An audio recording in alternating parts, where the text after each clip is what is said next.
Y ahora estamos grabando. Tenemos 4 presentaciones, entonces reitero que vamos a hacer 15 minutos por cada una de las presentaciones. Vamos a dejar un espacio de un par de minutos después de la presentación, ojalá para preguntas específicas respecto del estudio o de la presentación, de manera de dejar tiempo al final de todas las presentaciones para preguntas que puedan ser más generales o transversales, que puedan ser respondidas o aludidas, digamos, a todas y a todos los presentadores. ¿Ok? Sin más demora, entonces, vamos a partir con la primera presentación, que tiene como título La manzana cae lejos del árbol. Pregunta: incidencia de la socialización familiar y escolar en la participación política de jóvenes secundarios, que va a contar con la presentación. La presentación va a estar a cargo de Daniel Miranda, Brian Montenegro y Karen Sepúlveda. Adelante, Daniel. Muchas gracias, Patricio. Voy a compartir escritorio para comenzar con nuestra presentación. ¿Se ve bien? Solamente como chequeo general. Perfecto. Sí, se ve bien. Perfecto. Perfecto. Bueno, la presentación, como ya la introdujo Patricio, es como esta pregunta sobre la incidencia de la socialización familiar y escolar en la participación política de jóvenes. Este es un trabajo que hemos ido desarrollando en el marco del proyecto Fondes Regular 118-12-39, COES y Fondes de Iniciación. Son los agradecimientos generales. La estructura de la presentación va a ser: yo voy a hacer una introducción general sobre la motivación, el contexto de este trabajo. Posteriormente, Brian y Karen van a hacer la presentación del estudio específico. Entonces, partiendo con esta idea de contexto, ¿de dónde viene y por qué estamos estudiando este tema? Esa es como la primera pregunta que nos gustaría responder y contextualizar en este caso. Esto viene de este proyecto general de socialización política y experiencia escolar, el rol de la familia y la escuela, que es la segunda versión o el segundo proyecto Fondes en el que trabajamos juntos, con Cristian Cox como investigador principal y con Juan Carlos Castillo aquí presente, Camila Jara como parte del equipo de investigación inicial, y que tiene como su versión previa en un proyecto Fondesit también sobre socialización política y Chile en contexto internacional en periodo 2012. En ese contexto de ambos proyectos hemos ido desarrollando como investigación en torno a temas de formación política, socialización política en el espacio escolar y familiar. Y una de las cosas que como diagnóstico es que en las versiones previas los datos que hay disponibles son sobre todo para estudiantes de octavo básico, sobre todo en el marco de estudios internacionales de formación ciudadana.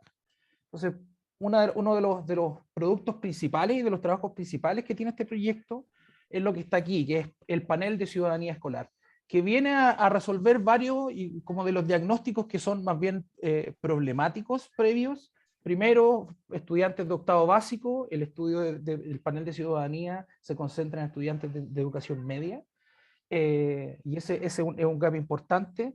Otra cosa es las características en términos de las fuentes de información que se utilizan. Son estudiantes respondiendo cuestionarios sobre participación ciudadana, formación política, socialización en espacio familiar y escolar, actitudes, creencias y conocimiento. Y también cuestionarios a las familias. Entonces ahí hay dos cosas que este estudio tiene como diferenciadores importantes. El plan original era hacer un panel en estudiantes de segundo medio, tercero medio y cuarto medio, pero pandemia mediante, han habido varias dificultades. Hoy día estamos haciendo la segunda ola en cuarto medio, estamos súper contentos porque llevamos un número importante de colegios recuperados, y su primera versión en segundo medio que logró 64 escuelas, 1.635 estudiantes. Y alrededor de 600 familias que logramos así como recopilar en términos de cuestionarios. En este marco hicimos como este equipo de personas, entre ellos Brian, Karen, Julio Iturra y Anaís, que va a presentar posteriormente. También está participando Kevin Carrasco, entre otros. Estamos trabajando con los datos de la ola 1. Entonces, este proyecto, este trabajo, se concentra en información con los datos de la ola 1, y que el foco principal es acerca de la participación política. Ese es como el primer foco. El segundo después lo voy a contextualizar un poquito más. Eso, así que bueno, yo hago esta introducción general. Por favor, Brian, continúa con la siguiente parte de la presentación. Sí, ahora viene Karen. Así Karen. que, Hola, Okay. buenos días. Bueno, voy a partir introduciendo el estudio. La siguiente lámina, por favor, Daniel. Ahí estamos. La democracia entonces se ha visto afectada debido al bajo involucramiento de los ciudadanos en asuntos públicos y actividades sociopolíticas, como dice la lámina. Esta desafección política se suma a la baja confianza en instituciones y al bajo interés político a su vez de las generaciones más jóvenes, lo que contrarresta con la amplia participación de estos últimos en diversas manifestaciones y movilizaciones, particularmente en aquellas que refieren a educación y a las protestas del estallido social ocurridas en octubre del 2019. La participación política, por ende, vendría siendo un proceso de aprendizaje colectivo.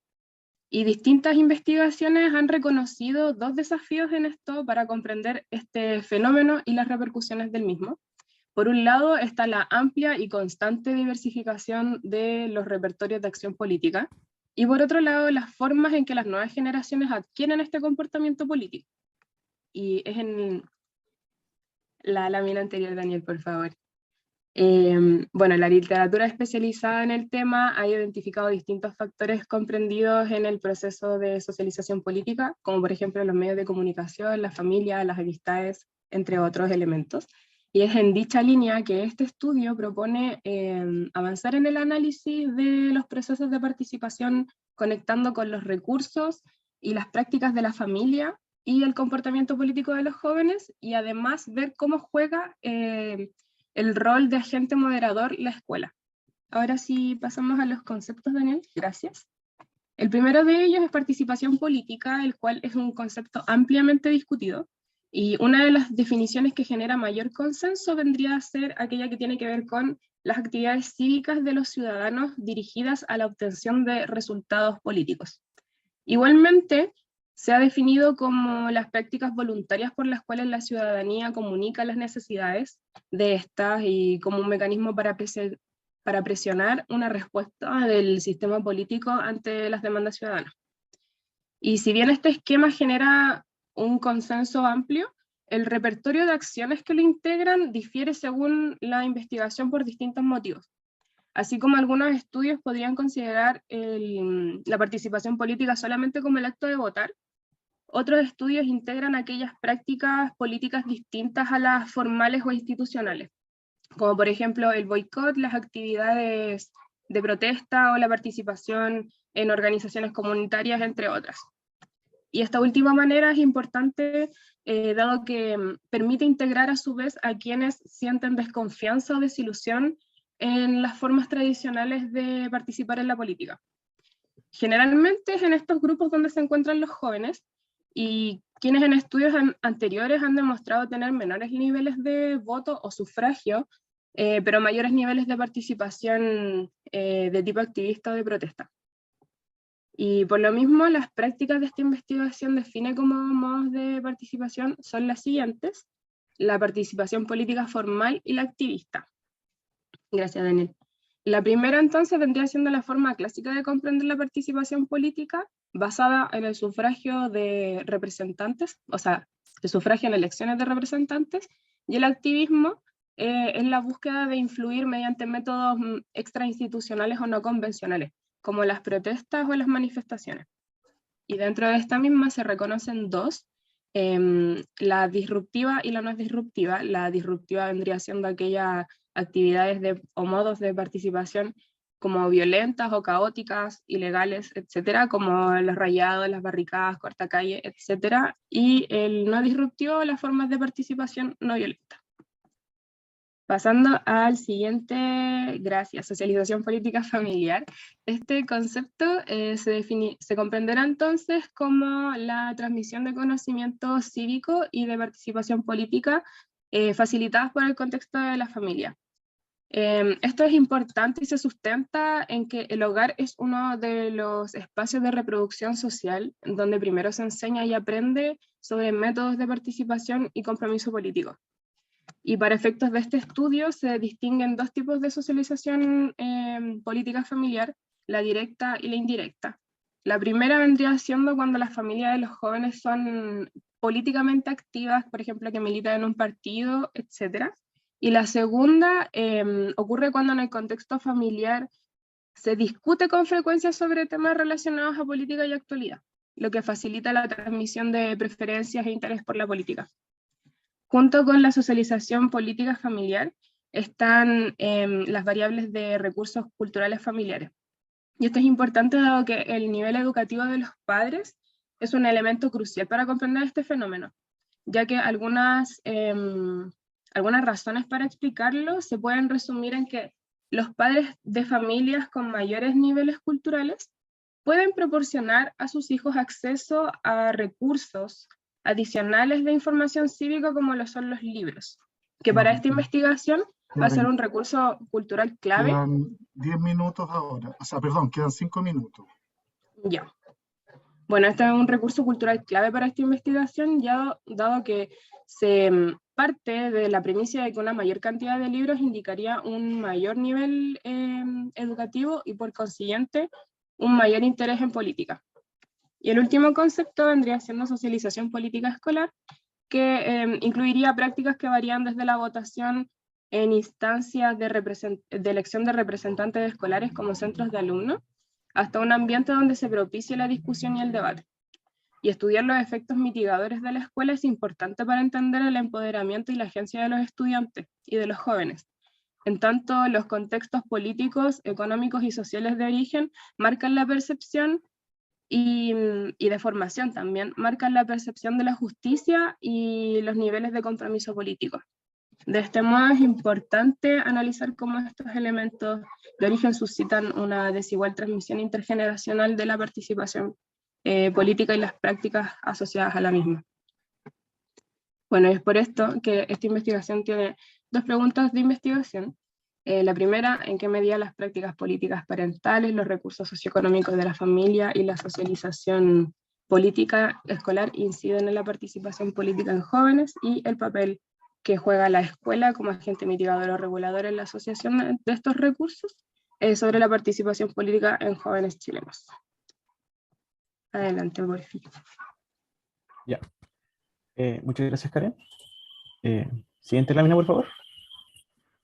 Bien, para esta investigación definimos un set de 5 hipótesis, en donde la H2, al ser una hipótesis espejo, tiene 2 partes, por lo tanto suman un total de 6. La primera hipótesis que planteamos tiene que ver con que familias que participen en marchas y en votaciones, es decir, que tengan mayores prácticas de participación, van a generar descendencias con mayores niveles de participación política. En segundo lugar, familias con mayor background cultural, en este caso medido, como bien dijo Karen, por nivel educativo y número de libros en el hogar, fomentarán mayor participación formal y activista y menos participación activista disruptiva. En tercer lugar, escuelas con mayores niveles de prácticas de socialización política, medido a través del nivel de apertura a la discusión en el aula y la cantidad de prácticas de participación, generarán generarán estudiantes o jóvenes con mayores prácticas de participación.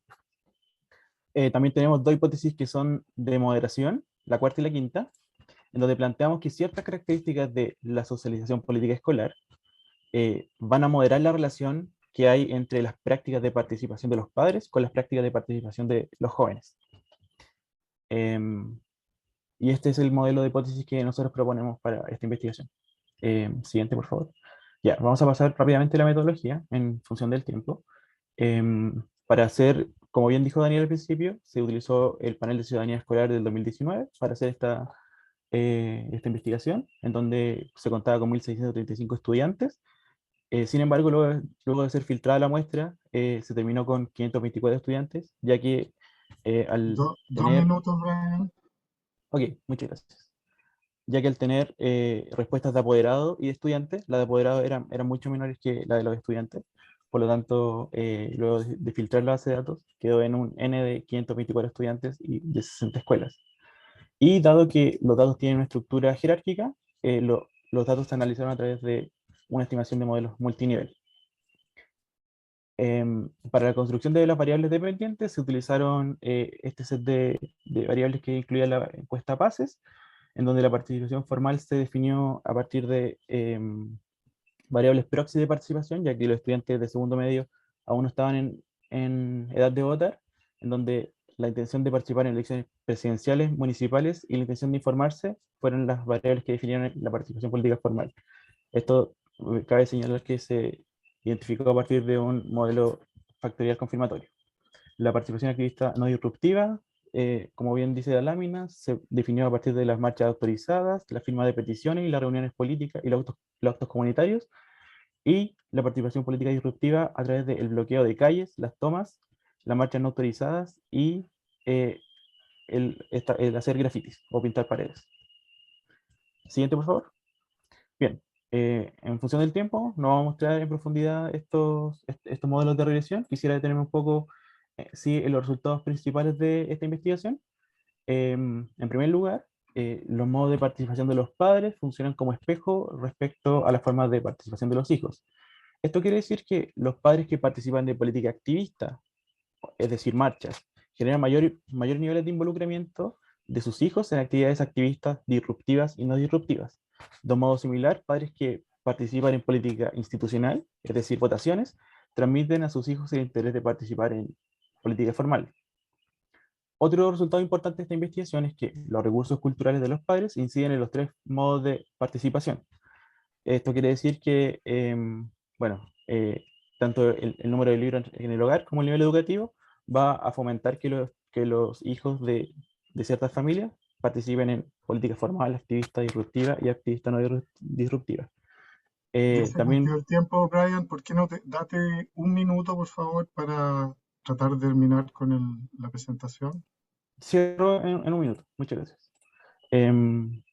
Bueno, el tercer resultado tiene que ver con que la socialización política escolar influye en la participación formal.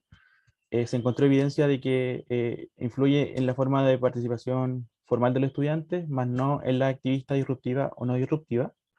Y por último, la socialización política escolar aumenta la desigualdad de la participación activista de los jóvenes. Es decir, que se genera una relación de moderación, como se puede ver en este gráfico, en donde se puede observar que se genera una pendiente diferenciada para aquellos estudiantes que sí tienen padres que participaron en marchas y aquellos que no, y que esta diferencia entre las pendientes se incrementa a través del nivel de apertura de la discusión en el aula. Pasemos a la discusión. Simplemente quisiera cerrar con esto. En primer lugar, como discusión, quisiéramos decir que la familia es un factor de socialización política relevante en la actualidad y también lo ha sido desde que se investiga este tema, ya que tanto las prácticas de participación de los padres como los recursos culturales parecen estar conectados con las prácticas de participación de los hijos. Esta situación es una fuente de desigualdad entre aquellos estudiantes con familias más politizadas y con mayor background cultural respecto a los estudiantes que tienen menos estos recursos. Y, por último, como se ha visto en la literatura, la escuela sigue siendo un elemento importante para entender la adhesión a formas institucionales de participación política.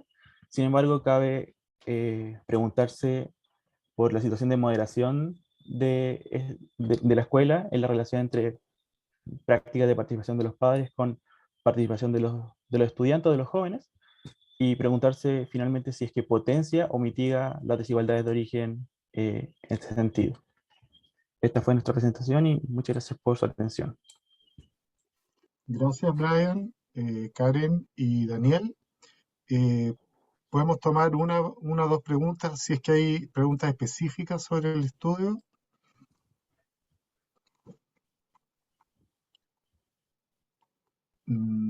Parece que no hubiera ninguna apremiante, entonces tal vez podemos movernos a la segunda presentación, que es sobre nuevas formas de participación ciudadana en niños, niñas y adolescentes, desafíos y oportunidades para los contextos educativos digitales. Camila Contreras, Rosenberg Franco y Josefina Rivas van a presentar Rosenberg Franco y Josefina Rivas. Adelante.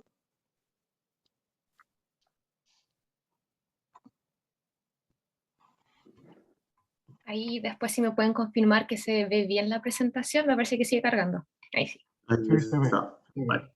Súper. Buenos días. El estudio que les vamos a presentar a continuación estuvo realizado por Camila Contreras, que lastimosamente no puede estar hoy con nosotros, Josefina Riva y mi persona, Rosemary Franco, y bueno, el título ya fue mencionado por Patricia. Adelante, José, por favor. La ruta de navegación de esta presentación cuenta con 10 momentos, empezando con la relevancia y el contexto que tiene investigar esto hoy en día. Entonces, ya Manuel Castel nos decía en el 2001 que la Internet empezaba a digitalizar la vida, y esto hoy sin duda nadie lo podría negar a raíz de la pandemia y cómo todas las prácticas sociales migraron a los ambientes digitales, ¿cierto? Y esta migración a los ambientes digitales y la incursión desde las redes sociales, que es más o menos desde el 2010, ha potencializado nuevas formas de participación, ¿cierto? Clary Santana las nombra no solo como nuevas formas de hacer visible problemáticas sociales, sino nuevas formas de distribuir el poder, ¿cierto? Hablando ya de nuevas formas de democracia digital y sociedad digital. Y por eso es importante ver cómo los niños, niñas y adolescentes participan de estos nuevos ambientes y cómo su participación también influye en la vida social y política. Siguiente, por favor. Entonces, los conceptos relevantes que abordamos en nuestros estudios son la ciudadanía digital, que es un concepto que aún no hay consenso académico, pero hay una definición amplia propuesta por Jung, Nedman y Beta, que nos dice que el ejercicio de la ciudadanía digital es todos los usos que hacemos de los ambientes digitales, ¿cierto? Entonces, en este momento, todos los que estamos aquí presentes estamos haciendo un uso o ejerciendo nuestra ciudadanía digital. El otro concepto es de la participación cívica escolar, que refiere a cómo los escolares se organizan para cumplir objetivos, ya sea de su comunidad escolar en general o objetivos que se proponen entre ellos, ¿cierto? Ya sea recaudar dinero para fines de una salida escolar o mirar cómo la escuela puede impactar el contexto en el que está ubicada, y es como la organización que tienen los escolares en pro de su comunidad escolar o su contexto. Y el concepto de brecha digital, la Internet se prometía democratizar el saber y la información, pero hoy en día hemos podido ver, ¿cierto? Y la pandemia lo dejó claro, que no todos tienen, digamos, los mismos accesos, usos y oportunidades de estos ambientes, por lo que los ambientes digitales están asentando y acrecentando las brechas ya existentes. Siguiente, por favor. Entonces, en cuanto a la ciudadanía digital, nos basamos en el estudio Kids Online, realizado por Cabello y Claro y colaboradores en el 2017. Este estudio contempla varias dimensiones de los usos que hacen los niños, niñas y adolescentes. Nosotros nos centramos en 3 de estas dimensiones. La primera es la educacional o aprendizaje, también conocida como usos informacionales. Estas pueden ser tanto académicos o de actualidad. La segunda es la dimensión de sociabilidad, que es cómo los ambientes digitales permiten nuevas formas de vincularnos o fortalecer vínculos ya existentes. Y la tercera es la dimensión de ciudadanía o comunidad, que también se le ha conocido como activismo digital y refiere a la organización y colaboración que se gestan en estos ambientes para impactar la vida social y política. Adelante, por favor. Entonces, como les mencionaba, existen diferentes tipos de brecha. La primera es de acceso, que aún existe, ¿cierto? Pero es en la que más se ha avanzado. Los gobiernos han hecho inversiones millonarias para fortalecer la infraestructura o entregar dispositivos, pero esta brecha no garantiza, ¿cierto? Superar esta brecha no garantiza el desarrollo de habilidades, ¿cierto? Las habilidades en referente a los usos que hacen las personas respecto a las herramientas que les permiten acceder a los ambientes digitales. Y una vez las personas pues desarrollan estas habilidades, pueden sacar oportunidades de estos ambientes. Y es ahí donde Harras, Lorenz y Victores nos dice que existe una brecha digital de género, donde hay diferencias en cómo los hombres aprovechan o sacan mayores partidos de los ambientes digitales que las mujeres. Sí, bien. Entonces, ya teniendo esta contextualización de lo que ha sido también esta problemática, también teniendo en consideración la pandemia, es que nosotros planteamos en nuestro estudio analizar cómo los distintos tipos de participación digital predicen los mecanismos de la participación cívica escolar. Y a raíz de esto planteamos los siguientes dos objetivos específicos, que son identificar el efecto de los tipos de participación digital sobre la participación cívica escolar, considerando las diferencias de sexo, tal como comentaba Rosenberg anteriormente, y también analizar los posibles efectos indirectos de los tipos de participación digital sobre la participación cívica escolar. Y de estos objetivos específicos planteamos las siguientes dos hipótesis, que son que los diferentes tipos de participación digital predicen la participación cívica escolar en niños, niñas y adolescentes, y que también existen diferentes tipos de participación digital que predicen de forma indirecta la participación cívica escolar. Entonces, para llevar a cabo este estudio es que contamos también con la siguiente muestra. Esta muestra fue recolectada por Procívico, que es un Fondesit que tiene como investigadora responsable a la doctora Paula Luengo. Todos los y las participantes contaron con consentimiento y asentimiento informado, además que todos los aspectos fueron aprobados por el Comité de Ética de la Pontificia Universidad Católica de Chile. Se seleccionaron escuelas que tuvieran los 5 quintiles, pero que tuvieran representatividad al menos en 3 de los 5 quintiles, en relación como al nivel socioeconómico. También la muestra consta de 524 estudiantes de séptimo básico, quienes tienen entre 11 y 15 años de edad, con una media de 12,27, además que el 52,5% de estos estudiantes son hombres y el 43,7% son mujeres, y finalmente el 78,8% de los estudiantes son chilenos y chilenas, y el 15,1% provienen de otros países. Ahora, en relación a los instrumentos, se utilizaron 2 escalas. La escala de participación cívica, que posteriormente va a comenzar a ser nuestra variable dependiente, que es una adaptación del International Civic and Citizenship Education Study, que midió el grado de participación de los estudiantes en ciertos eventos donde existe un involucramiento activo en actividades que requieren de una participación cívica, tales como, por ejemplo, actividades organizadas por el colegio o también por los alumnos fuera del horario escolar, también en campañas de recaudación de fondos y de donaciones, en actividades públicas o eventos organizados por los municipios, las comunas, etc. Y también la escala de participación digital, de la que Cabello, Claro, Lascano y Antesena elaboraron un conjunto de medidas en torno a la ciudadanía de comunidad asociado a usos y habilidades en base a distintos ítems de las dimensiones del KIPS Online Chile. Bueno, realizamos un análisis factorial exploratorio en base a la escala de participación digital, que fue esta última escala que estaba mencionando, de la que emergieron 3 dimensiones. La dimensión política, que estaría relacionada a partir de la forma, o sea, de participar en forma digital en temas políticos contingentes, también de activismo y de otras causas sociales.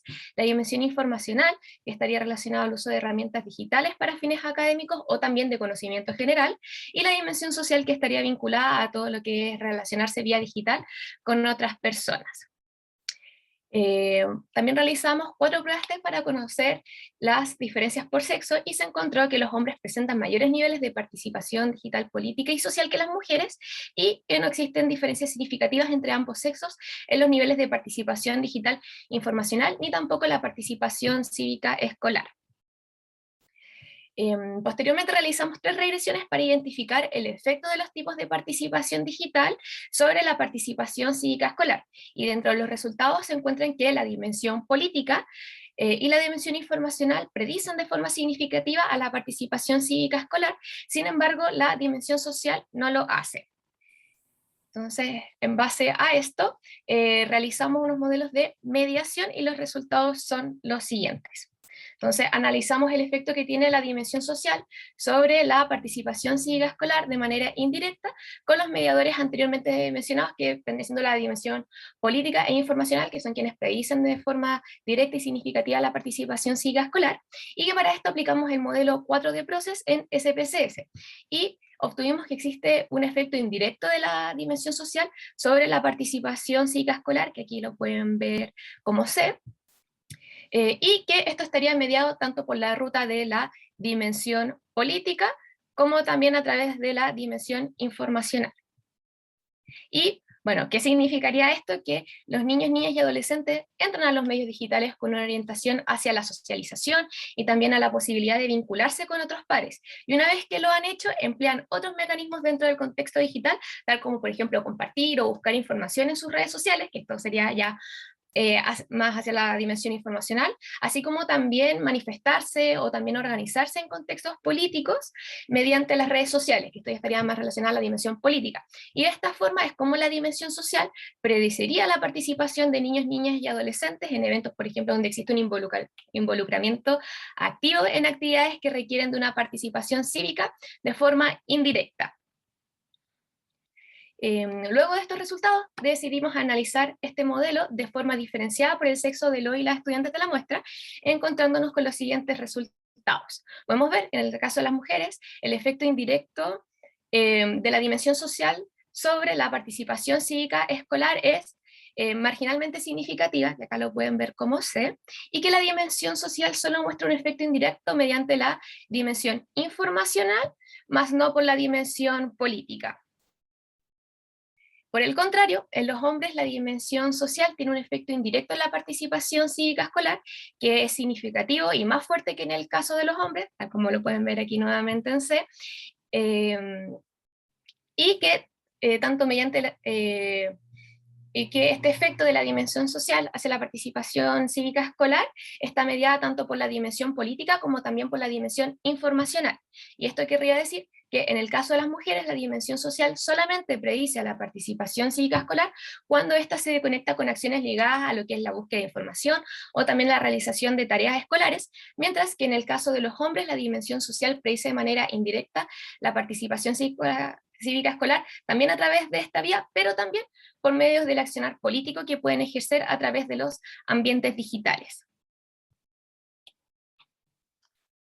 Bueno, entonces como conclusión existe una alta correlación entre las distintas dimensiones de participación digital, aunque no se presenta mayor diferencia considerando el sexo de los estudiantes. Se confirma que la relación entre dimensión social y participación cívica escolar estaría mediada tanto por la dimensión política y la informacional, lo cual implica que los usos sociales de las redes sociales e Internet no influyen por sí solos en la participación cívica escolar de los niños y las niñas. ¿Qué pasa aquí? Que las nuevas formas de participación cívica están orientadas a los referentes identitarios. Entonces, los niños y niñas y adolescentes ingresan a estos ambientes digitales y marcan una presencia digital, ¿cierto? Que les permite relacionarse con sus cercanos, personas que ya conocían, u otras personas, ¿cierto? Que comparten sus mismos intereses y gustos. Y a través de compartir gustos e intereses similares es que se pueden identificar en estos referentes identitarios ciertas ideas como promover el cuidado del medio ambiente, promover la equidad de género, la interculturalidad, entre otras. Y es desde ese interés que despierta esos referentes identitarios que ellos empiezan a informarse a través del contenido que estos, podríamos llamarles influencers, generan, y a través de esa información entonces empiezan a adquirir mayor conocimiento que les permite ya sea compartir información con sus cercanos, ¿cierto? Que eso también se podría ver como un uso activo de las redes sociales que referencia a un activismo digital, o comprometerse y colaborar ya con acciones más específicas, migrando de los ambientes digitales a ambientes presenciales, ¿cierto? Entonces las nuevas formas de participación están ligadas precisamente a el yo red, que refiere a cómo las causas hoy en día son promovidas por una persona. Un ejemplo de esto es Greta Thunberg, que a través de un interés personal ha logrado movilizar grandes masas. Siguiente. Y la segunda conclusión va dirigida entonces a las escuelas. ¿Cómo pueden empezar a comprender los ambientes digitales, en especialmente las redes sociales, como espacios formativos y no netamente como medios de telecomunicación? Y esta comprensión podría significar actualización en los planes de estudio de formación ciudadana, porque se podría emplear estos ambientes digitales para promover o fortalecer acciones cívicas, ¿cierto? Específicamente en causas globales, como son el cambio climático, la equidad de género, entre otras. Sí. En cuanto a las limitaciones del estudio, la base de datos la cual analizamos fue del 2017, así que no contempla dos momentos muy característicos que son el estallido social, ¿cierto? Donde hubo una alta organización a través de redes sociales para ya sea convocarse, para informar o hasta denunciar ciertos tipos de prácticas. Y la pandemia, que como decíamos al inicio, fue una gran promotora de la digitalización de la vida y sobre todo que promovió una gran innovación en la educación, ¿cierto? Debido a que toda la educación tuvo que migrar a estos ambientes. Siguiente. Como decía mi Estamos en el compañera, tiempo, si puedes cerrar, Rosenberg. sí, sí, ya, con esto cierro, Patricia. Y como decía José, esto es un estudio exploratorio en lo cual surgen nuevas líneas o nuevos intereses de investigación. Uno es el rol de la digitación en los contextos escolares, comprender las redes sociales como ambientes formativos y normativos, poder verdaderamente hacer análisis contemplando como variable la interculturalidad y las dimensiones socioeconómicas. Debido a que nuestra muestra era muy acotada, no pudimos hacer este tipo de análisis, y mirar verdaderamente cómo los niños, niñas y adolescentes pueden ser actores sociales y políticos a través del uso de sus redes sociales. Muchas gracias. Bien, muchas gracias, Rosenberg y Josefina. No sé si hay dudas, preguntas. Mientras se preparan, yo tengo una pregunta. Usaron solamente preguntas semi-afirmación, usaron solamente una medición, ¿verdad? No usaron, ok. Y usaron el Procívico 1. Bueno, una limitación también, como comentario, ¿no es cierto?, es el hecho de no tener métodos, no tener mediciones longitudinales, que particularmente, digamos, para los modelos mediacionales es ideal. Y como comentario también le sugeriría ser un poquito más cautas y cautos, digamos, con las conclusiones como tan categóricas, sobre todo considerando que ustedes mismos señalan, ¿no es cierto?, que es un estudio exploratorio, pero algunas de las aceleraciones son bastante definitivas respecto a la relación, incluso implicando un poco de causalidad. Eso es solamente, me parece súper interesante, pero creo que es importante que cuiden un poquito ese aspecto. No sé si quieren comentar algo respecto a eso o si hay alguna otra pregunta, comentario. No, agradecer por la observación, ¿cierto? Es muy pertinente, precisamente porque queremos que esto continúe con los nuevos datos que está levantando el proyecto, ¿cierto? Contemplando ahora sí información post-estallido y, bueno, todavía estamos en pandemia, pero post-pandemia. Así que sí, hay que ser más cautos con cómo se presentan las conclusiones. Y sería ideal que pudieran contar con los datos longitudinales, al menos 2, ojalá 3 mediciones, para poder ver justamente el desfase de las variables, que es ideal en términos de evaluación de mediación. ¿Alguna otra pregunta, duda? Si no, lo podemos dejar para el final y podemos pasar a la siguiente presentación, que está a cargo de Daniel Miranda, Anaís Herrera y Kevin Carrasco, y que lleva por título Analizando la socialización política de las actitudes hacia la igualdad de género. Parte, no sé, Daniel, Anaís. Sí, Anaís va a compartir el escritorio, la Ok. pantalla, y claro, yo voy a partir y voy a hacer una breve introducción solamente. Bueno, como Patricio ya introdujo este trabajo, que en el marco de lo mismo que les contaba brevemente, analizando la socialización política de actitudes hacia la igualdad de género, y aquí está el equipo principal de desarrollo, de quien les habla, Julio Iturra, Anaís Herrera, Kevin Carrasco. ¿Puedes pasar a la siguiente, por favor? Bueno, lo que vemos aquí, y ya no voy a decir demasiado más sobre lo que ya les había contado previamente respecto de esto, del estudio PACES. Estos trabajos se enmarcan en ese estudio, en el marco del proyecto Fondesit. Solo les voy a contar que en este proyecto que hemos hecho de analizar y sacar provecho del estudio PASES 1, tenemos 3 focos. Uno, el que ya vieron sobre socialización de la participación política. Otro que presentaron ayer Juan Carlos con el equipo, con Francisco Meneses, Martín Venegas y Julio también, que está presente acá, que es sobre la socialización de la meritocracia. Y este es el tercer foco que va a presentar Anaí sobre la socialización de las actitudes hacia la igualdad de género.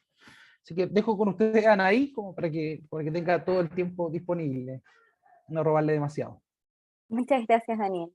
Bueno, para comenzar, les explico brevemente la estructura de la exposición. Primero partiré presentando el problema, para luego revisar los principales conceptos y antecedentes teóricos y empíricos de nuestro estudio. Posteriormente revisaremos brevemente los objetivos y la hipótesis, los datos, variables y métodos, y al final daremos paso ya a los resultados y la discusión.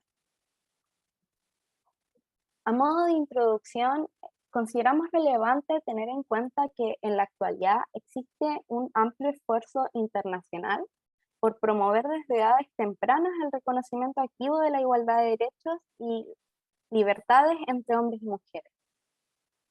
Y la importancia de la igualdad es algo que traspasa los ámbitos puramente éticos y se encuentra también íntimamente relacionada con las posibilidades de desarrollo social y económico de los países, los sentimientos de plenitud y valía de las personas, y con la vida democrática, la convivencia y la cohesión social en general. Sin embargo, pese a su importancia y pese a los esfuerzos que se han hecho por promover la igualdad de género, la evidencia muestra que las desigualdades se sostienen en los diversos espacios de la vida pública y privada, lo cual se expresa en que, por ejemplo, las mujeres están sobrerepresentadas en los quintiles de menores ingresos, hay una marcada brecha salarial, hay una distribución desigual del uso del tiempo y del trabajo no remunerado en los hogares, hay una menor participación en actividades remuneradas formales de las mujeres, y las mujeres tienen también una menor probabilidad de contar con una pensión para su vejez.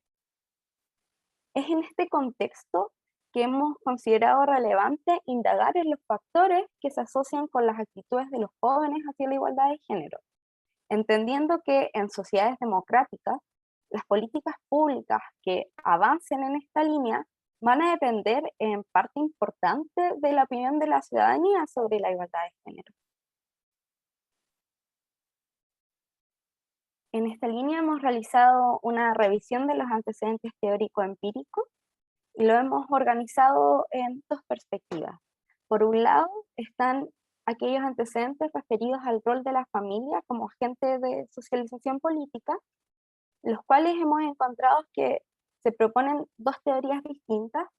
Por una parte, la importancia de los recursos socioeconómicos, entendido también como la transmisión intergeneracional de la desigualdad política o el modelo de recursos, el cual señala, en base a evidencia, que estudiantes con más recursos tienen actitudes más positivas hacia la igualdad de género que estudiantes con menos recursos. Por otro lado, está la teoría de la transmisión intergeneracional de actitudes desde apoderados a hijos, en las cuales hay algunas investigaciones que constatan que actitudes de los apoderados hacia la igualdad de género en la esfera pública se relacionan con las actitudes de sus hijos hacia la igualdad de género en esta misma esfera. Por otra parte, tenemos antecedentes referidos a la socialización política en la escuela, donde se destaca la apertura a la discusión en el aula como un factor que se asocia positivamente con las actitudes hacia la igualdad de género, y se destaca también la proporción de inmigrantes en las escuelas que aumentaba el apoyo hacia la igualdad de derechos para inmigrantes. A partir de este antecedente es que hemos incorporado nosotros también una perspectiva que busca dar cuenta de las características de composición del aula, y como nuestra variable principal es actitudes hacia la igualdad de género y no actitudes hacia la igualdad de derechos para migrantes, nos enfocaremos en la proporción de personas pertenecientes al sexo femenino en la escuela. por lo que esperamos que la proporción de niñas en el aula se relacione positivamente con las actitudes hacia la igualdad de género. Aquí se presenta nuestro modelo teórico. En primer lugar, tenemos la hipótesis 1 hacia abajo del cuadro, la cual dice que las personas pertenecientes al sexo femenino presentarán actitudes más positivas hacia la igualdad de género que las personas pertenecientes al sexo masculino. En segundo lugar, tenemos la hipótesis del modelo de recursos, que dicta que estudiantes que provienen de familias con mayores recursos socioeconómicos presentarán actitudes más positivas hacia la igualdad de género. Luego, aquí la hipótesis 3 refiere a que estudiantes con apoderados que poseen actitudes más positivas hacia la igualdad de género presentarán también actitudes más positivas hacia la igualdad de género. Luego tenemos una hipótesis aquí que va desde los recursos de la familia a las actitudes de los apoderados hacia la igualdad de género, donde proponemos que apoderados con mayores recursos socioeconómicos presentarán actitudes más positivas hacia la igualdad de género, y en esta línea hipotetizamos que la relación entre los recursos socioeconómicos de la familia y las actitudes de los estudiantes hacia la igualdad de género va a estar mediada por las actitudes de los apoderados hacia la igualdad de género. En quinto lugar, tenemos la hipótesis de las características de la escuela, referida a la apertura de la discusión en el aula y la proporción de mujeres en el aula, donde proponemos que estas características se asociarán positivamente con las actitudes de los estudiantes hacia la igualdad de género. Y para finalizar, tenemos dos hipótesis de interacción. En primer lugar, las hipótesis número 6 refieren a que las características de la escuela van a mitigar la influencia de los recursos familiares y la influencia de las actitudes de los apoderados en las actitudes de los estudiantes hacia la igualdad de género. Y la hipótesis número 7 refiere a que los efectos planteados en la hipótesis número 2, número 3, número 5 y 6 va a estar condicionado por el sexo del estudiante. Pasando ya a los datos, variables y método, en este estudio también utilizamos los datos del estudio Panel de Ciudadanía Escolar 2019, el cual, como se explicó, cuenta con una muestra de estudiantes de segundo medio que asisten a escuelas de 3 regiones chilenas, Antofagasta, Metropolitana y la región del Maule. Se encuestó a 1.635 estudiantes, 744 apoderados y 103 profesores de 64 escuelas. Sin embargo, la muestra final utilizada para los análisis que se presentarán a continuación considera las respuestas únicamente de 629 estudiantes y sus apoderados, que corresponden a los casos en los cuales pudimos obtener información completa para las variables de interés de este estudio. En términos de los métodos utilizados, se estimaron análisis factoriales confirmatorios para evaluar el grado de ajuste del modelo de medida de la escala, tanto en la muestra de estudiantes como en la muestra de apoderados. Estos resultados indicaban que ambos modelos tenían un buen ajuste de medida, por lo tanto estimamos puntuaciones factoriales y esas son las variables dependientes con las cuales trabajamos. Y debido a que la muestra posee una estructura jerárquica, es decir, tenemos estudiantes anidados en escuelas, todos los análisis de los datos fueron realizados mediante la estimación de regresiones multinivel. Aquí se presenta la construcción de las variables dependientes. Como enuncié previamente, tenemos un modelo de medida de las actitudes hacia la igualdad de género que propone que tenemos 3 dimensiones distintas que corresponderían a estas 3 variables dependientes. Por un lado está la igualdad de derechos y oportunidades, por un lado la distribución igualitaria de roles en la esfera pública, y por último la distribución igualitaria de roles en la esfera privada. Aquí se pueden ver algunos de los indicadores de cada una de estas variables dependientes, pero por 5 motivos de tiempo minutos, los voy a Anaís. pasar. Perfecto.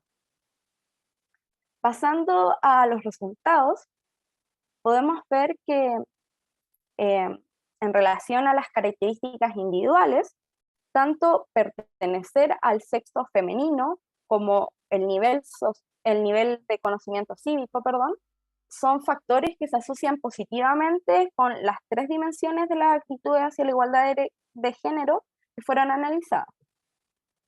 En esta línea también, en relación con las características familiares, se destacan las actitudes de los apoderados hacia cada dimensión de las actitudes hacia la igualdad de género, las cuales se asocian positivamente con las actitudes de sus hijos hacia la misma dimensión.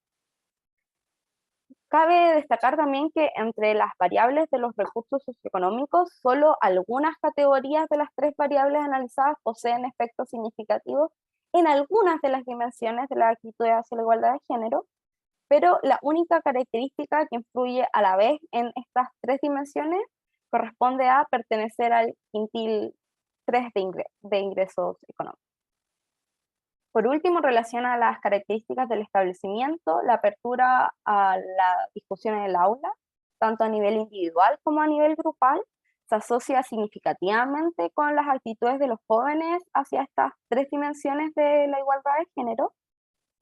Y por último, si bien no se presenta en el gráfico, pero es necesario mencionarlo, se estimaron todos los modelos correspondientes a los efectos de interacción propuestos en las hipótesis número 6 y número 7. Sin embargo, ninguno de los efectos de interacción fue significativo, por lo cual en este momento prescindimos de presentar. A continuación vamos a revisar los resultados de la mediación multinivel para cada variable dependiente. Vale destacar que estos análisis tuvieron el objetivo de evaluar si es que el efecto que tenían las variables de recursos socioeconómicos sobre las actitudes de los estudiantes es mediado por las actitudes de los apoderados. En otras palabras, se evaluó si es que existe un mecanismo causal de 3 etapas, en que mayores recursos en la familia fomentan creencias más favorables a la igualdad de género por parte de los apoderados, los que a su vez transmiten estos valores a sus pupilos. Pasando ya a la tabla, respecto a las actitudes hacia la igualdad de derechos y oportunidades, es posible afirmar que existe una mediación de la relación entre la cantidad de libros en el hogar y las actitudes de los jóvenes hacia la igualdad de género. Esta relación también se da con el nivel de educación de los padres, pero solo en una categoría, que refiere a los padres que tienen educación media. Como se puede ver, no existe relación de mediación de los efectos de los quintiles de ingreso, siendo significativo únicamente el efecto del tercer quintil de ingreso. Pasando a las actitudes hacia la distribución igualitaria de roles en la esfera pública, es posible afirmar que existe una mediación de la relación entre las actitudes de los jóvenes y las categorías más altas, tanto de educación como de cantidad de libros en el hogar. Y como se puede ver, al igual que en el caso anterior, no existe una relación de mediación de los efectos de los quintiles de ingreso. Sin embargo, en este caso, prácticamente todas las categorías de los quintiles de ingreso poseen un efecto significativo en las actitudes de los jóvenes. Por último, respecto a las actitudes hacia la distribución igualitaria de roles en la esfera privada, es posible afirmar que existe una mediación de la relación entre las actitudes de los jóvenes con la educación de sus padres y con la cantidad de libros en el hogar. Como se puede ver, al igual que en los casos de las 2 otras variables, no existe una relación de mediación de los efectos del quintil de ingreso, pero sí se puede visualizar un efecto directo de entre los quintiles de ingreso y las actitudes de los jóvenes hacia la distribución igualitaria de roles en la esfera pública para el caso del quintil número 2 y 3, y para el caso de quienes respondieron no sabe, no responde.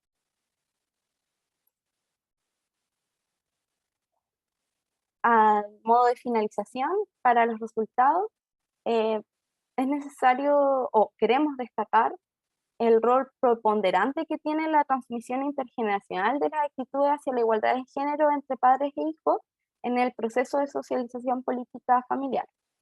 Nuestros resultados muestran que existe una consistencia actitudinal, la cual podría indicar una transmisión dentro de la familia para las 3 dimensiones de la igualdad de género analizadas. A diferencia de investigaciones anteriores, el efecto de los recursos socioeconómicos de las familias sobre las actitudes de los jóvenes es principalmente indirecto, estando mediado por las actitudes de los apoderados.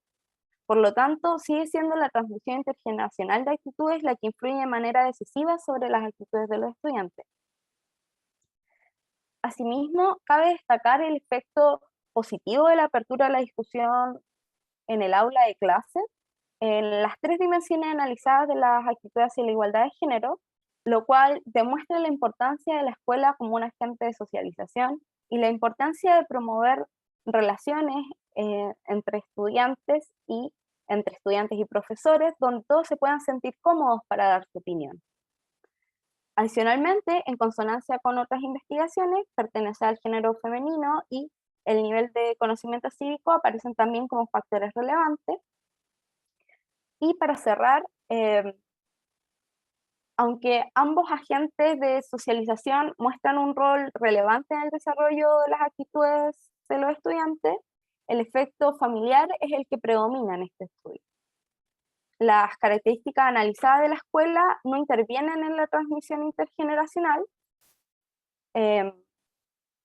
lo que significaría que se estimaron los efectos de interacción y si bien hay una relación directa entre las características de la escuela y las actitudes de los jóvenes, no son capaces estas características de mitigar el efecto de las características familiares.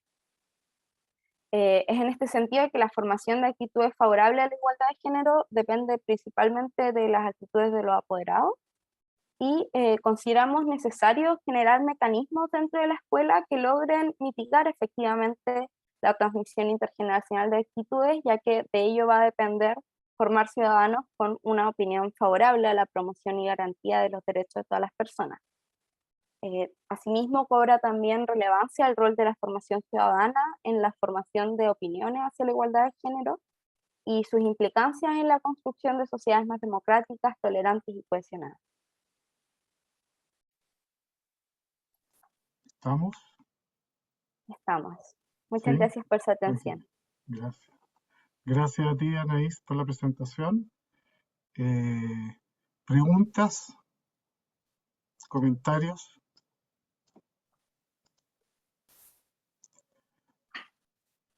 Nadie está haciendo preguntas ni comentarios. Yo sí tengo una pregunta, comentario. ¿Por qué? Tiene que, a lo mejor es un problema de término, pero ¿por qué ustedes usan el término mitigar? ¿Por qué te parece que es importante? ¿Por qué es mitigar y no complementar, educar? Porque mitigar suena, como término, digo, suena como que el efecto de la familia es pernicioso, digamos. Entonces, la escuela, al decir mitigar, suena como que la escuela tiene que reparar algo que está haciendo mal, digamos, un efecto, digamos, no deseado. ¿Respondes tú? O sea, yo puedo dar una respuesta en esa dirección. La idea de mitigar tiene que ver con el efecto de transmisión intergeneracional de desigualdad política, sobre todo. Entonces, claro, justamente ese efecto de transmisión de la desigualdad, es decir, que haya ventajas producto del origen socioeconómico, se lee como un efecto no positivo. Y en ese sentido es que se propone la mitigación, y esa es la discusión. Cómo la escuela puede intervenir en procesos de reproducción de desigualdad. De ahí viene la idea de mitigar. Efectivamente, uno podría hacer una distinción en esto respecto de la transmisión de actitudes a secas, no de la desigualdad, sino más bien la transmisión de actitudes. Eso no necesariamente es bueno o malo el proceso, por lo tanto ahí tal vez correspondería hacer una precisión respecto de que no necesariamente hay que hablar de mitigación, sino de cómo la escuela puede intervenir en términos de mayor aprovechamiento, doble vínculo, le llaman típicamente aprovechamiento, la familia transmite y la escuela transmite, por lo tanto habría como una doble ventaja o doble efecto. Es un buen punto, y esto se arrastra de la lectura de la transmisión de desigualdad, sobre todo, Patricia. Sí, pero es una buena no, precisión. me parece razonable la explicación, pero o sea, no pero, sino que me parece importante cualificarlo, digamos. No, pero es un súper buen punto. Es un súper buen punto. ¿Alguna otra pregunta o comentario? Si no hay, digamos, podemos ir directamente a la última presentación y después el tiempo que nos quede lo podemos dedicar a discutir en conjunto las presentaciones. La última presentación está a cargo de Consuelo Huerta, que presenta... quiero pedir mis disculpas a Julio, que lo excluí cuando presenté el trabajo anterior, pero fue corregido oportunamente, sorry. Consuelo Huerta junto con Paula Luengo, y el título es El rol de la autoeficacia emocional en la relación entre desigualdad e indicadores de depresión infanto-juvenil en contexto escolar. Ya, un segundo que comparto el tiro.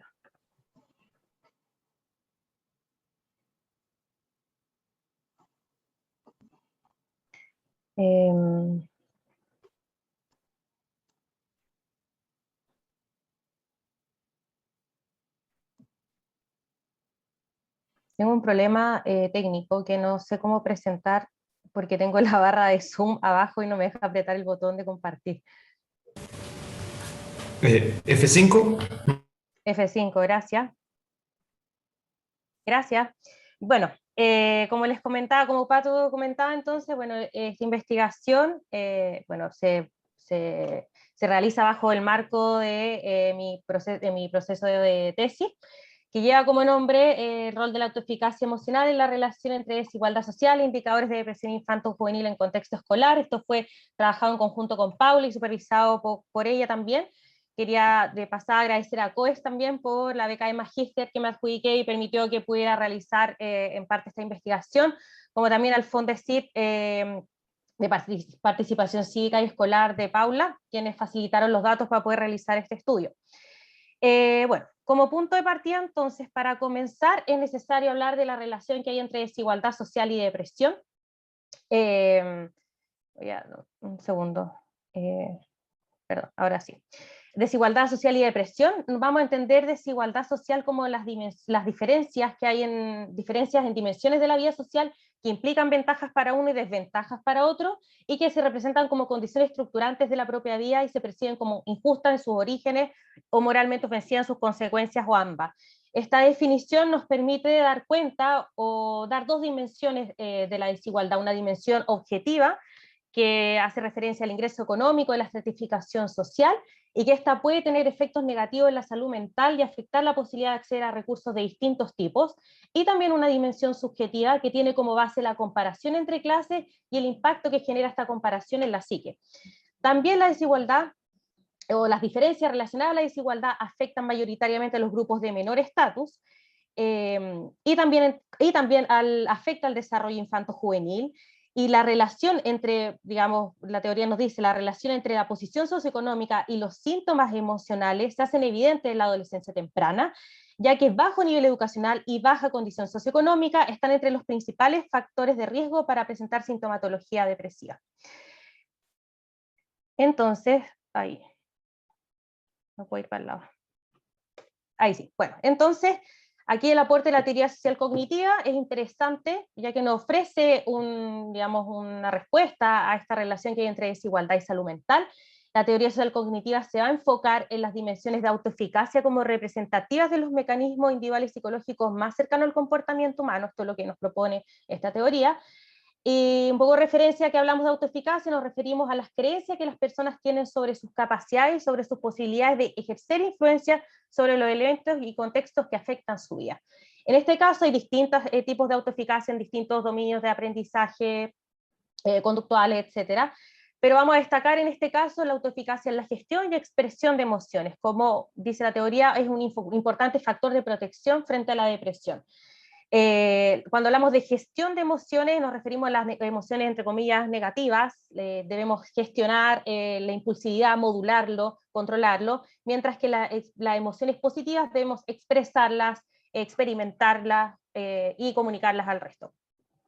En este caso, entonces, para la teoría social cognitiva, las escuelas, bajo esta lógica, las escuelas toman un rol protagónico para enfrentar las patologías como la depresión. Estos son el espacio máximo de socialización para niños, niñas y adolescentes, y pueden aportar al fortalecimiento de la autoeficacia emocional. Además, tienen un rol central para la promoción de la salud mental, emocional y social, siendo el primer lugar donde niños, niñas y adolescentes buscan ayuda cuando se presentan patologías en salud mental. Entonces, nuestro modelo teórico se compone de esta forma y nos da cuenta de que, bueno, la desigualdad como variable independiente afecta la depresión, nuestra variable dependiente, y en esta afectar la autoeficacia emocional cumple un rol moderador en esta relación, y a su vez la autoeficacia emocional se ve moderada por el estatus socioeconómico. Entonces, desde la teoría social cognitiva, alta autoeficacia y alta competencia social van a amortiguar o van a disminuir la asociación que hay entre la posición socioeconómica y los síntomas emocionales. Y esta relación va a ser aún más relevante para niños, niñas y adolescentes, sobre todo de los estratos socioeconómicos más bajos. Por lo tanto, entonces, nuestro objetivo general va a ser estimar el rol moderador de la autoeficacia emocional en esta relación que hay entre desigualdad social y tendencias depresivas de adolescentes de contexto escolar, y a su vez estimar el rol moderador del estatus socioeconómico sobre la autoeficacia. Hipotetizamos que el efecto de la desigualdad social en las tendencias depresivas va a ser menor si es más alto el nivel de autoeficacia emocional. A su vez, el efecto moderador de la autoeficacia en emociones básicas será mayor para estudiantes de estatus socioeconómico más bajo. El diseño de investigación es un análisis transversal correlacional de doble moderación, y los datos son pertenecen al proyecto FONDECIT, citado ahí, de la investigadora responsable es Paula Luengo, que participó obviamente y supervisó este trabajo. Esta base de datos sigue un diseño experimental de control aleatorio, recogiendo 4 olas de medición en 8 establecimientos de la comuna metropolitana. Nosotros acá, para este estudio, trabajamos con 185 estudiantes. Los alumnos pertenecen a 4 colegios de financiamiento estatal o gratuidad, digamos, sí, corporaciones sin fines de lucro, distribuidos en 7 salas de clase y de distintas comunas de la región metropolitana. Las variables que utilizamos son 5, las que expongo acá. Para tendencias depresivas se utilizó un cuestionario autorreporte que completan los alumnos, el inventario de depresión de Beck. Para exposición a la desigualdad trabajamos con el nivel educacional del apoderado, que reportan los apoderados. Se hace un análisis, se hizo un indicador, y ahí decimos, bueno, los valores que estaban sobre 1, menor desigualdad, y bajo los que presentan 2, menos desigualdad. Ahí después podemos entrar en más detalle ese análisis, o ese cálculo, esa variable. Percepción de desigualdad, trabajamos con la clase social subjetiva reportada por los alumnos. En una escala social teórica se deben posicionar comparándose con sus compañeros de curso y ver en qué clase social estarían en comparación con sus compañeros. Autoeficacia emocional también es un cuestionario de autorreporte con una escala que ya está hace mucho tiempo creada, que es de autoeficacia en gestión de emociones básicas, y estatus socioeconómico es el promedio del nivel educacional, la ocupación y el ingreso económico del apoderado. Entonces, los estadísticos descriptivos de todas las variables del modelo, al menos ocupándolas todas, nos indican que hay una correlación de estatus socioeconómico con autoeficacia en expresión de emociones positivas con clase social subjetiva.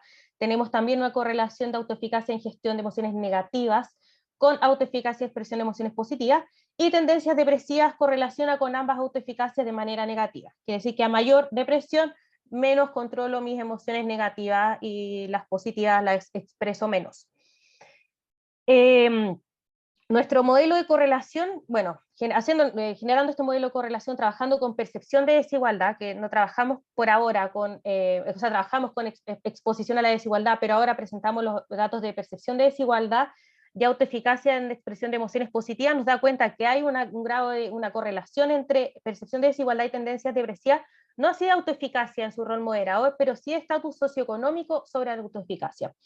Entonces, para ver este rol del estatus socioeconómico sobre la autoeficacia, realizamos un análisis de pendiente simple o de simple slope, y ahí nos indica cómo es este rol moderador sobre la autoeficacia. Esto lo podemos ver más en detalle en la siguiente tabla. Acá hay un modelo de regresión múltiple. Entonces, percepción de desigualdad tiene un grado de asociación con depresión, significativa esta relación. Estatus socioeconómico interactúa con autoeficacia, y lo interesante acá es que tenemos una triple interacción de percepción de desigualdad, expresión de emociones positivas con estatus socioeconómico. Entonces, para ver el rol del estatus socioeconómico sobre la autoeficacia, y generamos el análisis de simple slope o de pendiente simple, y nos da cuenta de un efecto sobre, del estatus socioeconómico sobre la autoeficacia, pero en las clases más bajas. Entonces quiere decir este dato que, bueno, a menor estatus socioeconómico, mayor es el efecto de la autoeficacia sobre la relación que hay entre percepción de desigualdad y depresión. Esto es más fácil verlo en esta gráfica, en donde tenemos acá en la línea azul, en la línea celeste tenemos los alumnos de menor estatus y en el rojo los alumnos con mayor estatus. Entonces, en ausencia de autoeficacia, sin autoeficacia, los alumnos de menor estatus socioeconómico presentan mayores niveles de depresión que los de clase más, de estatus socioeconómico más alto. Pero en presencia de autoeficacia estos niveles disminuyen y alcanzan los niveles, de hecho, de los de clase más alta, los niveles de autoeficacia. Entonces, como discusión, digamos, a través de la estimación de estos modelos con doble moderación, podemos identificar que en los adolescentes la percepción de desigualdad se asocia a tendencias depresivas, uno de nuestros primeros resultados.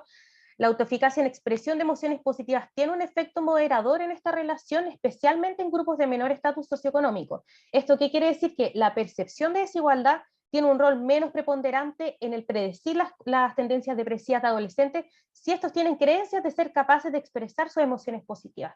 Y que además esto va a ser más importante para adolescentes de estatus socioeconómico más bajo. No se observa el mismo rol moderador para la otro tipo de autoeficacia que la digestión de emociones negativas, ni tampoco para la exposición a la desigualdad, que era nuestra otra variable de desigualdad en indicadores de respuestas depresivas. En este caso, el rol moderador de la autoeficacia en expresión de emociones especialmente positivas puede estar en línea con investigaciones que destacan el rol de la positividad, que es otro concepto afín a autoeficacia de expresión de emociones positivas, ya que esta también hace referencia a dimensiones actitudinales cercanas a la creencia de una persona de poder enfrentar desafíos de manera positiva y con sentido del humor. Y puede estar en relación también entonces con autoeficacia en expresión de emociones positivas. Los resultados también nos confirman la relevancia del contexto escolar para enfrentar los trastornos anímicos, siendo este un contexto privilegiado para el fortalecimiento de la autoeficacia de cada adolescente. Las escuelas son el espacio, el ámbito de máxima socialización para los adolescentes, permite experimentar y fomentar comportamientos positivos. Y esto es interesante, que la posición social del adolescente en relación con los pares es especialmente relevante. En nuestros resultados, la percepción de desigualdad emerge como más importante que la experiencia de desigualdad. En este caso también es relevante la posibilidad de generar espacios donde los adolescentes puedan trabajar habilidades que los ayuden a potenciar su autoeficacia en expresión de emociones positivas, sobre todo en el caso de los grupos de estatus socioeconómico más bajo y más expuestos a la desigualdad. Y también la autoeficacia no es un asunto meramente individual, sino que depende también de elementos contextuales y del rol de los pares. En este caso, el espacio del aula toma protagonismo al permitir tanto la puesta en práctica de habilidades que vayan adquiriendo cada alumno, como también el fomento de la autoeficacia grupal, que eso también es otra corriente, otra línea que podemos tomar. Eso, muchas gracias.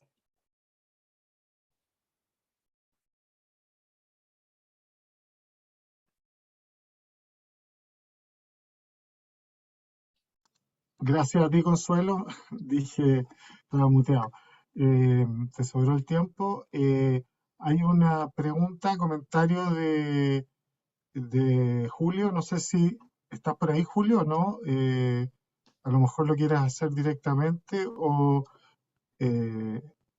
verbalmente. Bueno, dale.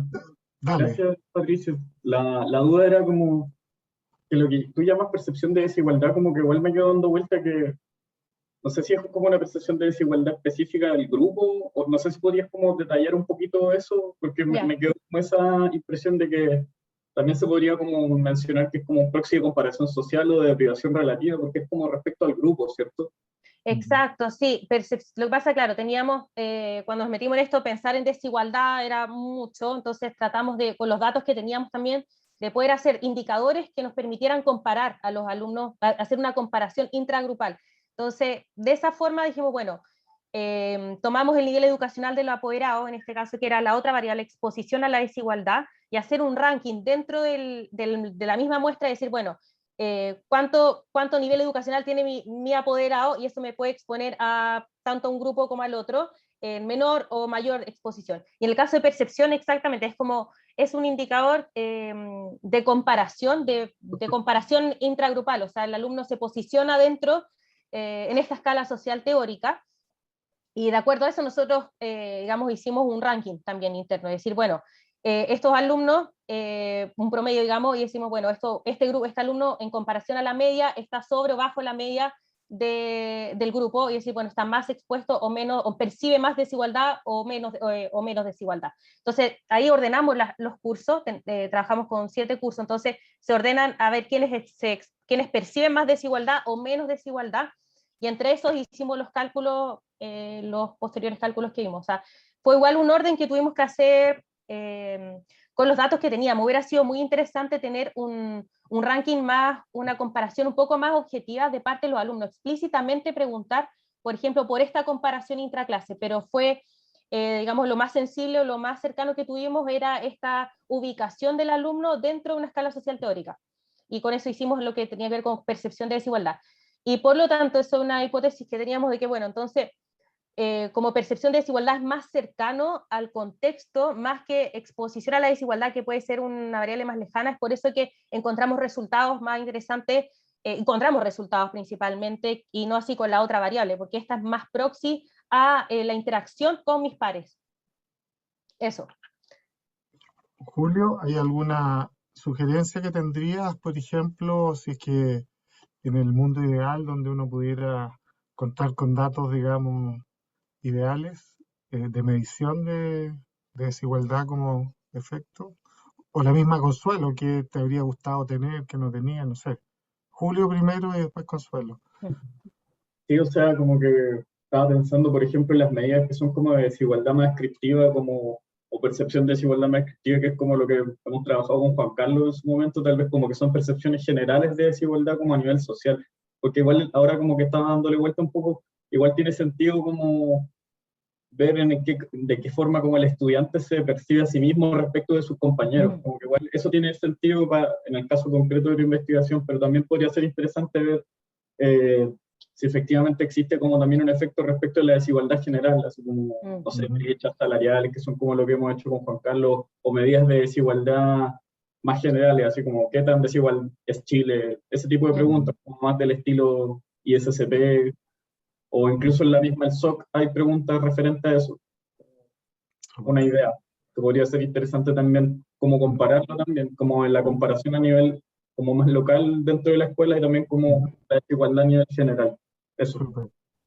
Consuelo, ¿y tú? Porque muchas veces le pasa, ¿no es cierto?, cuando trabaja con datos recolectados, muchas veces uno dice, chuta, si hubiera tenido esto, no sé si te pasó eso, ¿tuviste alguna? Sí, de hecho, bueno, cuando realizando el marco teórico para poder sistematizar o, digamos, poder armar la variable desigualdad, nos encontramos con bibliografía interesante que hablaba del tema de la comparación. Por eso al principio decíamos, bueno, como la desigualdad social tiene que ver con, en parte con la comparación que hacen los sujetos con sus pares en este caso. Entonces, nosotros en nuestra base de datos no teníamos una variable que diera cuenta de cómo el alumno se comparaba con sus pares, pero en dimensiones no necesariamente como la clase social, así como en qué, por ejemplo, como la que era en esta pregunta, como en qué posición estaría yo, sino en dimensiones más sensibles, que son las que los datos pueden captar esos datos, o sea, por ejemplo, desde la ropa, desde, no sé, etcétera. Pueden haber muchas dimensiones de la desigualdad dentro del aula de clase y haber, no sé, podido captar esa dentro o sea, ojalá, bueno, en un posterior estudio poder armar un poquito más un estudio, una medición más en esa línea para desigualdad dentro del aula de clase. Súper. No sé si hay más comentarios o preguntas en relación a pero en realidad podemos abrir, digamos, el micrófono para preguntas, comentarios generales de la sesión en su conjunto.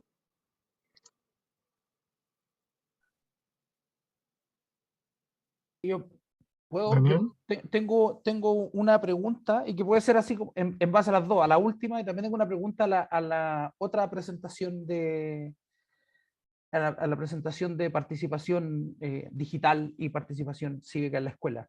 La pregunta más específica tiene que ver con esta idea de percepción de la medición de posición relativa de los estudiantes respecto en términos educacionales. que es la educación de los padres, si entiendo bien, y eso es su posición respecto del promedio de su curso, cuánto más arriba o más abajo están en términos educacionales respecto de su curso. Esa es la idea de la exposición a la desigualdad. Ah, me estaba preguntando a mí, Daniel, Sí, perdón. sí, Sí, respecto a la sí, última, sí. sí. Ya. Claro, lo que pasa es que después educación es parte también del indicador socioeconómico. Me preguntaba si había algo como de doble relación ahí, que hubiera que separar. Mira, con los análisis que hicimos, no, yo creo que, bueno, también parte de una limitación de este estudio era las herramientas que teníamos o que tenía yo personalmente para hacer análisis.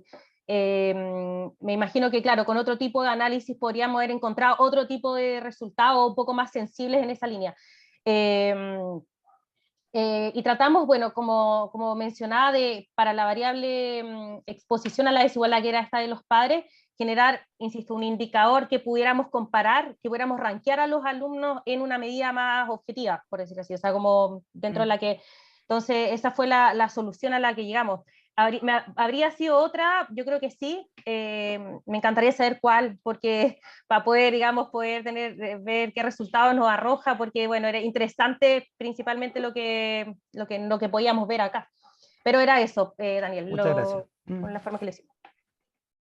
Sí, muchas gracias. Sí, y mi pregunta era respecto de la otra presentación.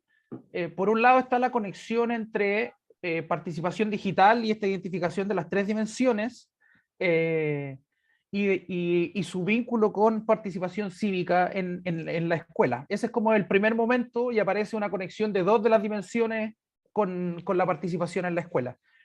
Y paso seguido viene como los modelos de mediación, que es la interrelación entre estos 3 tipos de participación, donde la participación social es como la variable exógena que predice las otras 2 formas de participación, y eso es como se observa el mecanismo de mediación hacia participación cívica. Claro, eso por un lado es como, no estaba anticipado, pero me preguntaba si uno mueve las relaciones, porque la exógena de participación social justamente era la que, si no me equivoco, era la que no tenía vínculo directo. ¿O sí? Tal vez estoy equivocado. No, va bien. Pero son intercambiables. Me refiero como este trío de variables, este triángulo de mediación, dado que son 3 variables que en un principio están como en el mismo nivel, pero después hay una que se mueve como la variable predictora, podrían ser intercambiables, pensando un poco en los mecanismos, en la exploración que están haciendo.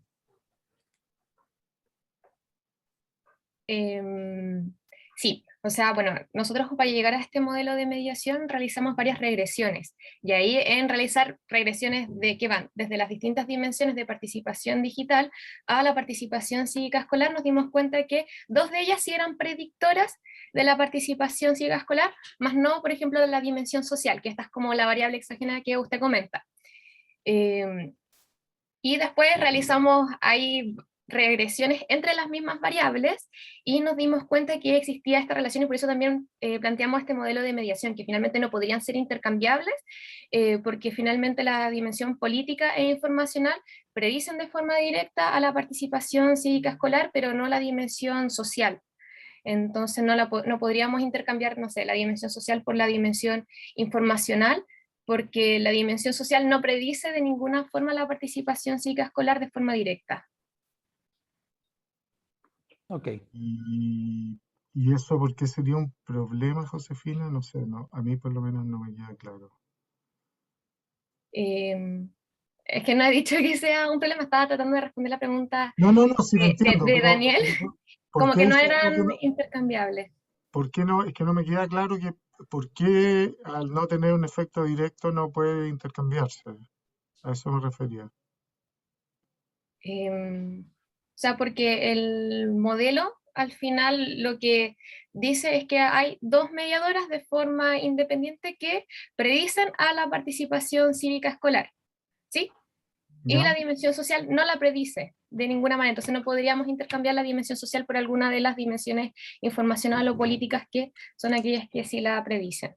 Ok. ¿Sí? ¿Se entiende? Sí, en todo caso, yo creo que es interesante el comentario, digamos, de Daniel, perdón. También se aplica al diseño de Consuelo, en la medida que son son datos que están todos medidos en el mismo momento, ¿verdad? O sea, uno podría, en el caso Consuelo, por ejemplo, uno podría decir que es cuando uno tiene un término de interacción, que es como evaluamos moderación, la interacción es completamente simétrica y por lo tanto podría ser la depresión la que modera el efecto de la autoeficacia y no la autoeficacia la que modera desde el punto de vista analítico, digamos. Ahora, desde el punto de vista teórico, tiene que estar el sustento de una u otra manera y los datos longitudinales son también lo que nos permiten de alguna manera resolver esa diferencia, pero es interesante en todo caso y como ustedes pueden contar eventualmente con datos longitudinales, en ambos casos es interesante plantearse eso para futuros análisis o revisiones. Todavía nos quedan unos 5 minutos, otros comentarios, preguntas a estos dos estudios o a los estudios de Juan Carlos. Sí, ¿se escucha? Sí. Bueno, me estoy escuchando a mí mismo, parece que alguien tiene un micrófono. Está Matías Gómez con micrófono abierto. Juan Carlos, yo lo si tengo acaso. abierto, pero era para pedirte algo, y es si puedo complementar algo de la pregunta anterior a nivel teórico, y ya ahí te doy el paso a la pregunta. Muchas gracias. Adelante, Rosendo. Sí, lo que pasa es que, por ejemplo, la dimensión de sociabilidad o social, como nosotros la nombramos, la teoría la ve como también una dimensión de ocio, ¿cierto? Más anclada a la habilidad de comunicar, ¿cierto? A diferencia de la participación cívica que se basa en una habilidad más de colaborar. Entonces, los estudiantes o lo que han levantado estos estudios del Kids Online o el Global Kids Online es que muchos estudiantes entran a sus ambientes simplemente para divertirse, ¿cierto? Y las conversaciones se quedan en el nivel de ocio y no trascienden a compromisos más, como decíamos, más identitarios, ¿cierto? Como que no hay un compromiso con una causa que los invite, ¿cierto?, a informarse o participar. Entonces también por eso es que esa dimensión, la teoría nos dice que no estaría tan relacionada directamente con la participación cívica porque no llega a dimensiones de la colaboración. Eso. Juan Carlos. Sí, no, quería también otro comentario respecto del tema de educación, estatus, porque claro, eso me provoca un poco como de duda, por un par de cosas. Una fue claro, la que dijo Daniel, que claro, como que educación está metida en un par de variables, entonces igual puede como inflar la correlación. Igual son básicamente distintos tipos de centrados. No sé si deberían correlacionar, pero igual es como que habría que testarlo bien, que eso no hace que se infle la correlación. Buscar otra estrategia. Igual yo sugeriría otra estrategia, porque escuché también que la variable como de estatus estaba como promediado ingreso, educación y algo más, ¿no? Yo en general como que diría que eso no es una buena solución. Yo sé que se hace a veces, sobre todo más en la parte más de psicología, en otras disciplinas sería imposible hacerlo, pero sé que en psicología igual se hace, pero yo creo que igual ahí se pierde una posibilidad también de discutir, como que, a ver, de nuevo, el objetivo del análisis es como poder generar una buena discusión. Y yo creo que uno, sobre todo si separa educación de ingreso, me parece muy interesante, sobre todo pensando en lo que ha pasado últimamente, estoy hablando ya más contingente en el caso chileno, que una gran parte de la crisis actual que hay más social, que en el fondo que el ingreso ya no se, el nivel educacional ya no se correlaciona tan alto con el ingreso, como uno podría asumir, son variables que se van distanciando. Entonces yo creo que igual como que se gana separándolas, más que promediándolas. No sé si a lo mejor ustedes intentaron meter los predictores por separado. No, no lo intentamos así, la verdad. No fue algo que realizamos. Interesante lo que dices, podría, para la próxima puede agregarlo. Igual recibimos, mira, para la parte de estatus, recibimos como un montón de retroalimentación preguntándole a distintas personas, de no solo la psicología, sino para ver cómo podíamos ordenar un poco esto, y con la sugerencia que nos quedamos era promediar estas tres variables. Pero no probamos como, por ejemplo, solo con dos o con una, digamos. Lo que tú estabas diciendo, si entendí bien. Puede ser interesante para la próxima. Caso, perdón, Catalina.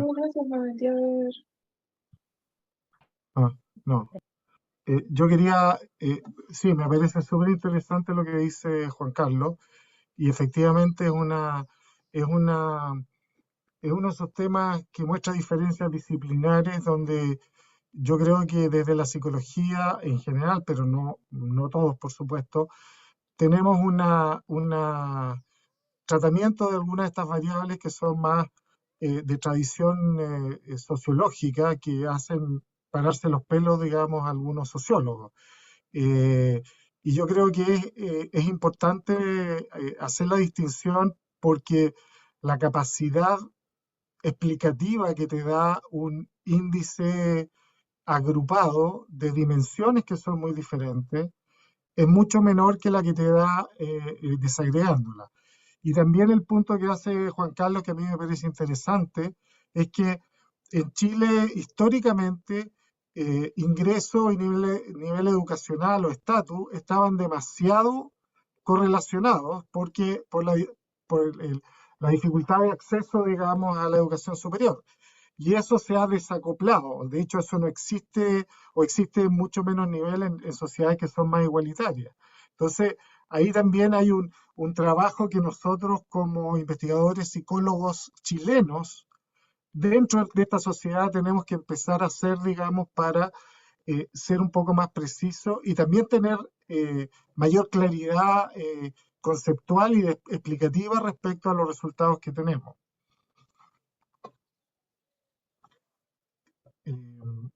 ¿Algún otro? Estamos en la hora, pero si hay algún otro comentario, pregunta. Bueno, si no, quiero agradecer a todos, aplaudir a todas y todos por sus presentaciones, dedo arriba por la calidad y por el trabajo. Todos los comentarios obviamente son en la línea, digamos, de mejorar algo que es interesante y que debe seguir, digamos, avanzando en el conocimiento. Gracias nuevamente a todas y todos los presentadores y los invito a seguir participando en el resto de la conferencia y por supuesto en conferencias futuras. Muchas gracias a todos, cuídense. Gracias. Que estén Chao, bien. que estén bien.